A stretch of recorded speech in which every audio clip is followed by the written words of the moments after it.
오늘 성령 강림 주일 하나님의 충만한 성령의 충만한 은혜와 하나님께서 늘 우리와 동행하심이 우리 가운데 늘 함께 있기를 간절히 소망합니다.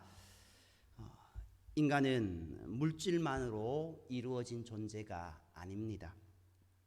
인간에게는 육신과 영혼이 존재합니다. 그래서 영적인 존재다라고 말합니다. 세상 또한 물질만이 아닙니다. 영의 실제가 있습니다. 상상할 수 없을 정도로 과학이 발달한 현대에 와서 배웠다는 사람들이 오히려 더 운명과 점괘를 찾고 귀신의 영향력을 믿는 것은 우연이 아닙니다. 최고의 지성이라고 하는 나사에서도 고사를 지냈다라는 이야기를 우리가 듣곤 합니다. 오늘 과연 이러한 모습이 어떤 모습일까요? 세상에는 각양영들이 있습니다.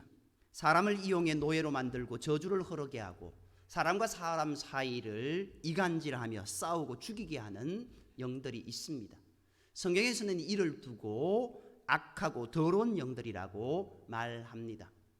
영은 분명 존재합니다. 우리의 전임 대통령 중 한 분은 스스로 목숨을 끊으면서 삶과 죽음이 모두 자연의 한 조각 아니겠는가라는 유언을 남겨 인간을 원래 그냥 있는 자연의 한 부분으로서 그저 물질 관계의 개연성에서 발생하는 우발적인 실존으로 보았던 것 같은 그런 느낌을 주었습니다. 세상은 스스로 그렇게 존재한다. 그래서 자연이라고 하죠. 그 의미의 물질만으로 구성된 것은 아닙니다. 세상에는 감각이 가능한 물질만으로 설명할 수 없는 영적 현상들이 무수히 많습니다. 그래서 전 세계적으로 영, 귀신 등에 대한 경험은 보편적입니다. 고대 그리스의 철학자, 정치가 겸 작가인 플루타르크의 모랄리아를 들여다보면 요한복음이 기록된 1세기 그리스 로마 세계의 각양 영적 현상들의 경험을 기술했습니다. 플루타르크는 당시 신전에서 볼 수 있었던 신탁 현상을 다이몬의 기능으로 보고 있었는데 신약 성서는 이와 같은 존재를 가리키며 다이모니온이라고 또는 악령, 귀신으로 봅니다. 그러나 두려워하고 염려할 것은 없습니다. 이런 귀신들이 정말 싫어하는 영이 있기 때문입니다. 이 영을 귀신들이 너무 싫어해서 이 영과는 정반대로만 행합니다.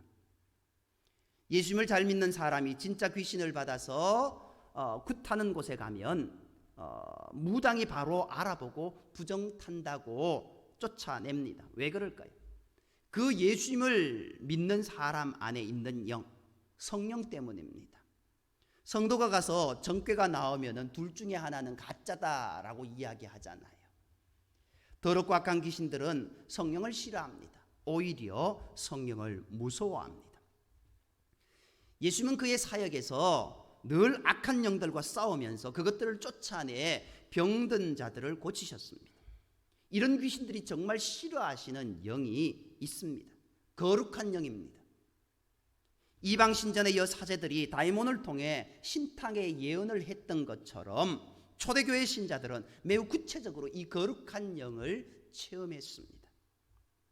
예수님은 제자들에게 주는 마지막 교훈에서 그 성령이 어떤 분이며 어떤 일을 하시는지를 특별하게 설명해 주셨습니다. 복음서에서 예수님이 직접적인 응급으로 성령을 약속하고 그분께서 우리를 위해 하시는 일이 무엇인지를 찬찬히 알려주는 곳은 예수님의 고별설교로 알려진 요한복음 14장에서 17장 뿐입니다. 이곳에서 예수님은 성령을 파라클레토스, 보혜사의 개념으로 소개하고 있습니다. 예수님의 고별설교는 제자들에게 닥친 예수님의 고난과 죽음의 사건을 앞두고 그들이 혼란에 빠지지 않도록 믿음을 견고하게 세워주고 예수님이 떠나고 난 뒤 흔들림이 없게 하시기 위함이었습니다. 요한복음 16장 33절 말씀에 어떻게 이야기하고 있습니까? 이것을 너희에게 이르는 것은 너희로 내 안에서 평안을 누리게 하려 함이라. 세상에서는 너희가 환난을 당하나 담대하라. 내가 세상을 이겼노라. 그들의 믿음과 안정의 중요한 역할을 하는 것이 바로 그들이 받게 될 성령이었던 겁니다. 오늘 이 말씀의 배경은 고난과 죽음을 앞둔 예수님을 보내는 제자들의 불안감이었습니다. 예수님은 자신의 지상사역이 마감 단계에 이르렀음을 아셨습니다. 예수님을 죽이려는 모의가 시작되었습니다. 대제사장들과 바리새인들은 이미 예수님을 수배자로 지명해서 목격자들이 신고로 해서 그들을 죽이려고 그렇게 종용하고 있었습니다. 베다니의 마리아는 예수님의 발에 나드 향유를 부었고 예수님은 그것이 자신의 장례를 위한 것이다라고 말씀하셨습니다.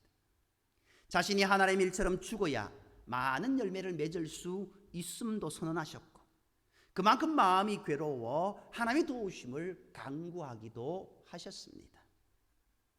가룟 유다는 이미 마귀에게 마음을 빼앗겨서 예수님을 팔아넘기는 쪽으로 생각을 굳혔고 예수님의 떡 한 조각을 받아 먹은 다음 그는 음모대로 실행하기 위해 제자들을 떠나 홀로 나가버렸습니다.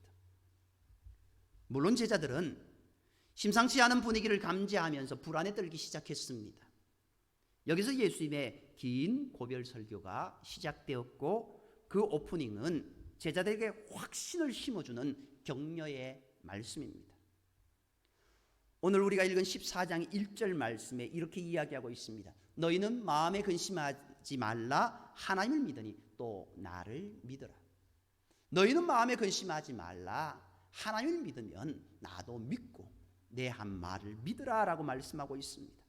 그리고 예수님은 제자들에게 파라클레토스, 보혜사, 성령에 대해 알려주셨습니다. 이 파라클레토스에 대한 설명의 한복판에 불안을 씻어주려는 평안의 선언을 포함시키면서 재차 염려와 두려움을 털어내고자 하셨습니다. 오늘 우리가 읽은 14장 27절 우리 함께 합독하도록 하겠습니다. 14장 27절입니다. 다 같이 합독하겠습니다. 평안을 너희에게 끼치노니 곧 나의 평안을 너희에게 주노라. 내가 너희에게 주는 것은 세상이 주는 것과 같지 아니하니라. 너희는 마음에 근심하지도 말고 두려워하지도 말라. 아멘. 너희는 마음에 근심하지도 말고 두려워하지도 말라. 세상이 주는 것과 같지 않은 평안을 우리에게 주시겠다라는 겁니다. 이를 위해 우리와 함께 하시는 분이 바로 성령이십니다.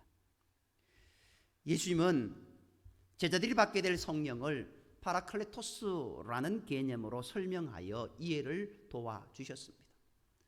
성경에서는 이 파라클레토스를 보혜사로 번역했습니다. 은혜를 보전하는 스승님, 보혜사입니다. 틀린 번역은 아닙니다. 그러나 파라클레토스의 개념 모든 것을 포괄하고 있지는 않습니다. 파라클레토스의 문자적 의미는 옆에 같이 있도록 부름을 받은 사람입니다. 그래서 우리 마음에 더 가까이 와닿는 문학적 표현을 빌려 번역하자면 우리말로 두 글자입니다. 동행입니다. 동행자, 동행. 얼마나 든든합니까? 성령은 파라클레토스 즉 하나님께서 우리의 동행으로 붙여주신 분입니다. 오리지널 동행은 임마누엘입니다. 하나님이 우리와 함께 계시다. 예수님이 우리와 함께 계시다. 그 뜻 아니겠습니까? 그러나 그런 방식으로 예수님이 우리와 영원히 동행하실 수는 없었습니다. 그래서 또 다른 보혜사 파라클레토스를 주시는데 영원한 동행으로 우리 곁에 오셔서 언제나 같이 하시면서 어느 곳에서든지 개별적으로 함께 하시는 성령을 말씀하고 있습니다. 예수님이 시간과 공간에 한정되지 않고 우리의 동행이 되시는 길이 바로 성령으로 다시 오시는 것이었습니다. 한 사람과 함께 할 뿐 아니라 모든 사람과 동행하는 그런 동행입니다. 모든 사람과 동행하지만 무더기로 쓸려가는 동행이 아니라 한 사람 한 사람 개별적으로 같이 하는 친밀한 동행이기도 합니다. 흔히 우리라는 말을 우리가 자주 씁니다. 그런데 우리라는 말 속에 내가 함께 포함되어 있다 보니까 내 개별성이 무너질 때가 있습니다.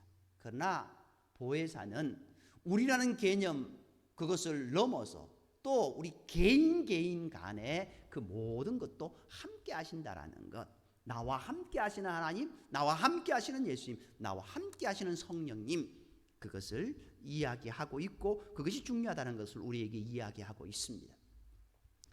그렇다면 우리에게 동행이 필요한 이유가 무엇일까요? 오늘 본문인 14장 18절에서 예수님은 이렇게 말씀하십니다.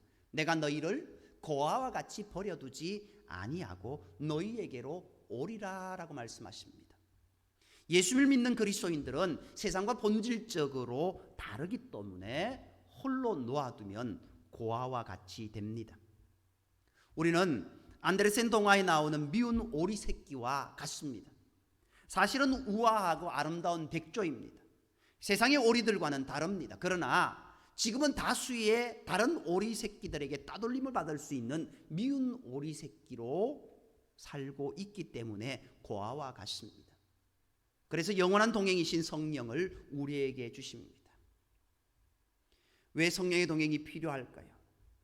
첫째로는요, 혼자서는 길을 찾을 수 없기 때문입니다.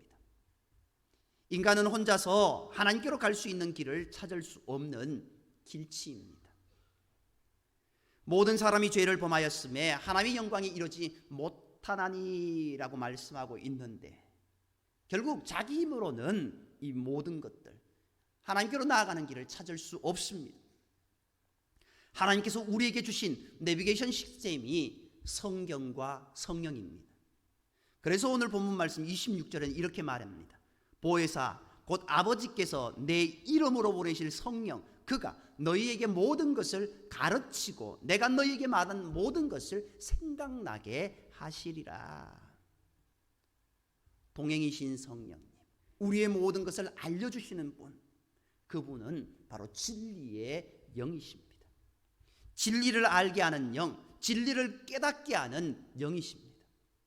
인간은 혼자서 길을 찾을 수 없습니다. 주님께서 자세히 가르치시지만 제자들은 그것을 다 이해하지 못해서 계속 헛다리를 짚었습니다. 그러나 진리의 성령이 오셔서 동행하면서 그 의미를 자세히 깨우쳐 주실 때 그들은 비로소 예수님의 죽음과 부활의 의미를 깨닫게 되었습니다. 예수님이 십자가 달리시기 이전에 제자들의 모습은 어찌 보면은 자리 다툼을 하고 유명세를 찾고 그리고 예수님의 인기를 쫓아다니는 그런 자들이었습니다. 한마디로 예수님의 십자가 달리심 이전에 성령님을 받기 이전에 제자들의 모습은 실패한 모습이었습니다. 그러나 그들이 어떻게 됩니까? 성령 충만한 이후에 그들은 하나님의 은혜 가운데 이 부활과 죽음의 의미를 깨닫게 되고 주의 복음을 전가하는 모습이 나타나고 있지 않습니까? 마치 엠마오로 가던 두 제자에게 동행하신 부활의 주님께서 말씀을 풀어주실 때 그들이 그것을 깨달았던 것처럼 오늘 우리에게도 주님이 찾아오시고 그것을 깨닫게 하시고 성령의 충만한 은혜 가운데 걸어갈 수 있는 복된 모습이 되어야 될 줄 믿습니다. 성령은 세상이 모르는 영입니다. 17절 말씀에요. 세상은 능히 그를 받지 못하나니 이는 그를 보지도 못하고 알지도 못함이라 라고 말씀하고 있습니다. 성령은 교회와 세상을 구분하는 영이십니다. 세상은 성령을 모릅니다. 그래서 교회를 이해하지 못합니다. 또한 신자를 이해하지 못합니다. 그러나 성령의 감동이 있고 나면 눈이 열립니다. 고린도전서 2장 9절 10절 말씀에 이렇게 기록하고 있습니다. 기록된 바 하나님이 자기를 사랑하는 자들을 위하여 예비하신 모든 것을 눈으로 보지 못하고 귀로 듣지 못하고 사람의 마음으로 생각하지도 못하였다 함과 같으니라. 오직 하나님이 성령으로 이것을 우리에게 보이셨으니 성령은 모든 것 곧 하나님의 깊은 것까지도 통달하시느니라 라고 말씀하고 있습니다. 불신자와 신자의 근본 차이가 바로 성령입니다. 성령은 예수님을 믿게 해주는 영이십니다. 예수님은 니고데모에게 물과 성령으로 거듭나지 않으면 하나님 나라를 보지 못한다고 말씀하셨습니다. 육으로 난 것은 육이고 영으로 난 것은 영입니다. 영으로 태어나서 그 안에 성령이 거하게 되는 겁니다. 여기서 성령과의 영적인 거룩한 동행이 시작되는 겁니다. 왜 성령의 동행이 필요할까요? 둘째는요, 혼자서는 외롭기 때문입니다. 사람들이 좋아하던 노래 하나 있습니다. 가수 최성수의 동행이라는 곡 알죠?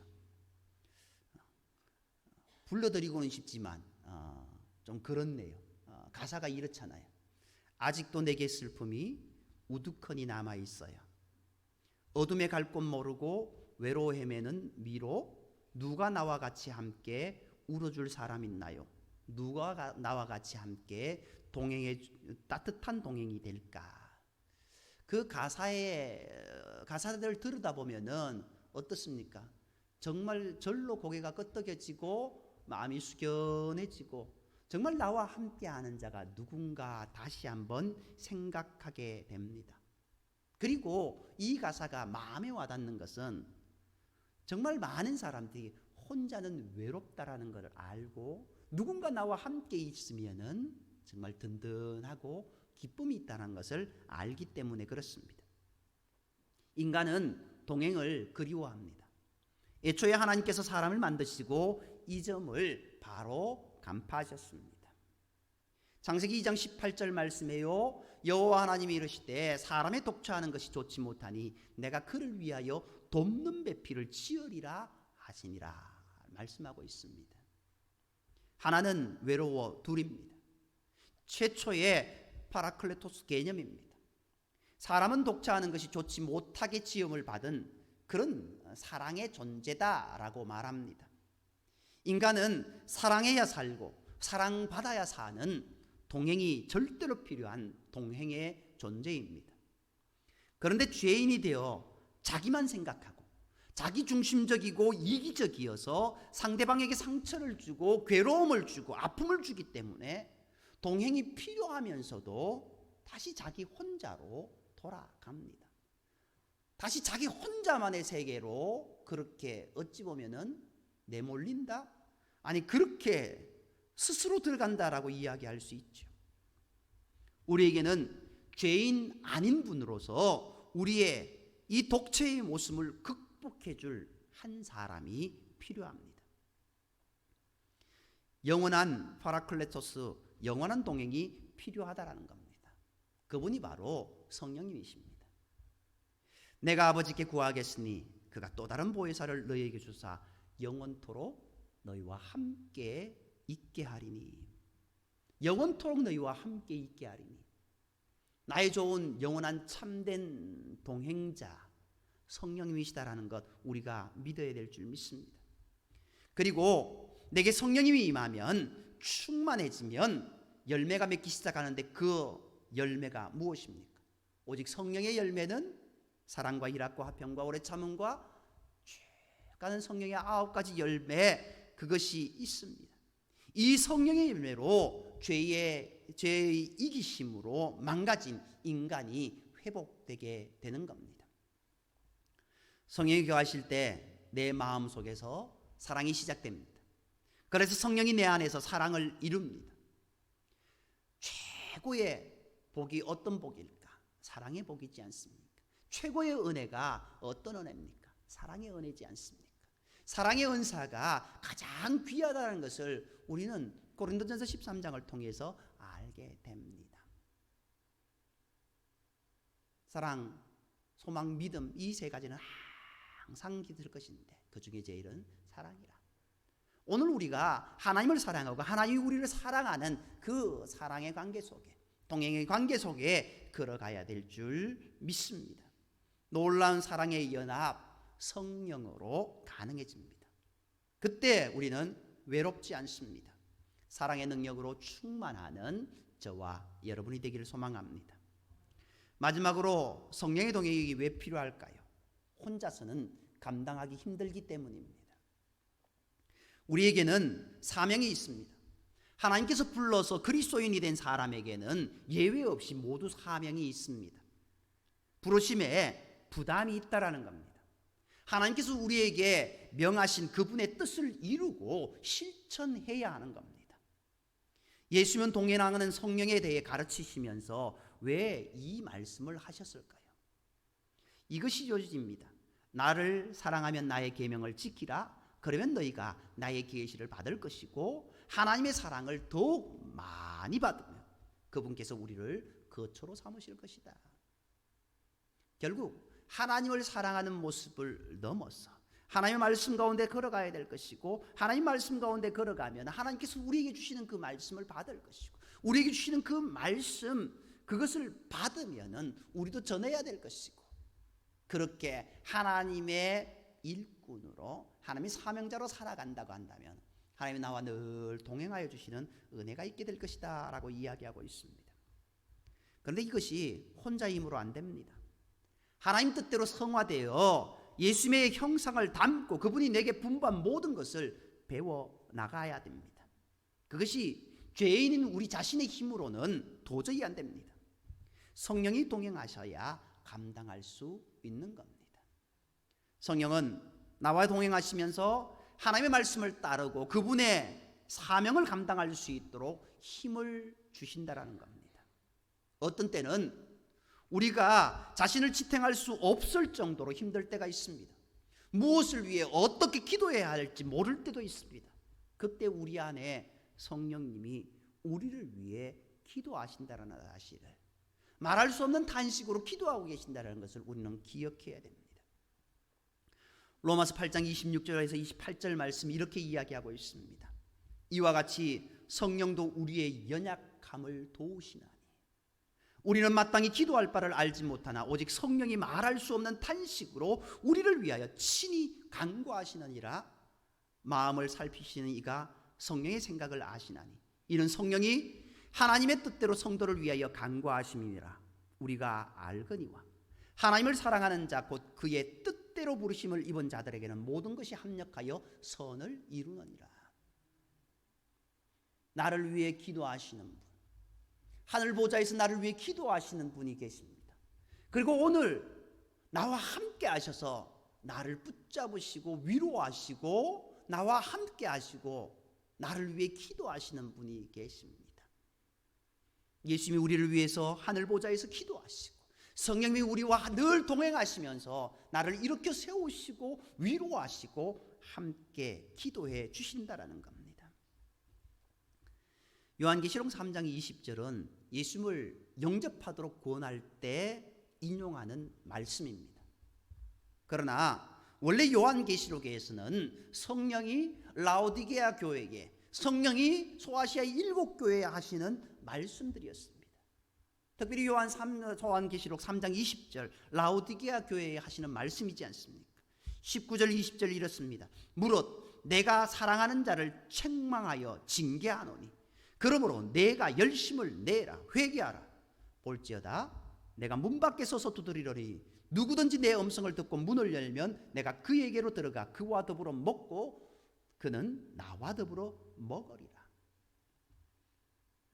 예수님을 영접하는 자, 성령을 영접하는 기도, 예수님을 영접하는 기도, 이것을 영접 기도로 우리가 많이 인용합니다. 그런데 우리가 이 기도를 예수를 처음 믿는 사람이 기도하는 것이 아니라 우리가 해야 된다는 겁니다. 성령님, 나의 가운데 찾아오셔서 매일 나와 동행하여 주옵소서. 매일 나와 더불어 먹고 함께 동행해 주옵소서. 기도해야 된다는 겁니다. 밥 먹는 것 한 번 먹고 그렇게 치우는 것 아니지 않습니까? 날마다 우리가 식사를 합니다. 날마다 우리가 하나님의 은혜 가운데 주님과 동행하는 그런 모습이 있어야 되지 않겠습니까? 참 좋은 나의 동행자 되시는 성령님, 오늘 성령 강림 주일 성령님 우리의 삶에 우리의 가정에 우리의 자녀들에게 우리의 인생 가운데 찾아오셔서 하나님을 의지하며 하나님과 동행하며 하나님의 은혜 가운데, 하나님의 위로하심 가운데, 하나님의 치유하심 가운데, 하나님의 회복하심 가운데 늘 있게 해달라고 기도해야 될 줄 믿습니다. 저와 여러분이 이 고백을 드릴 때 주님은 우리에게 성령의 충만한 은혜를 부어주십니다. 성령은 우리 가운데 들어오셔서 나와 동행하십니다. 위례의 성령님, 우리에게 말씀을 깨닫게 하시고 말씀대로 살아가게 하시고 하나님의 은혜 가운데 살게 하시는 그 은혜 가운데 걸어가는 복된 은총이 저와 여러분 가운데 있기를 간절히 소망합니다. 기도드리겠습니다. 사랑관의 하나님, 오늘 우리의 삶의 매 순간순간 성령님과 동행할 수 있는 은혜를 허락하여 주옵소서.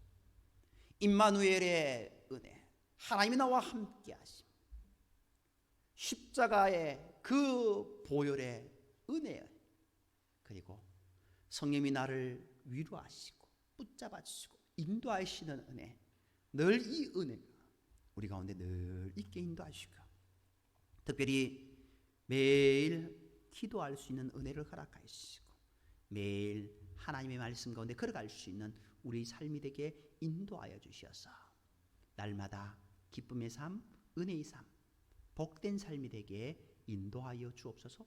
모든 말씀을 사랑하시는 예수님의 이름으로 감사하며 기도드립니다. 아멘.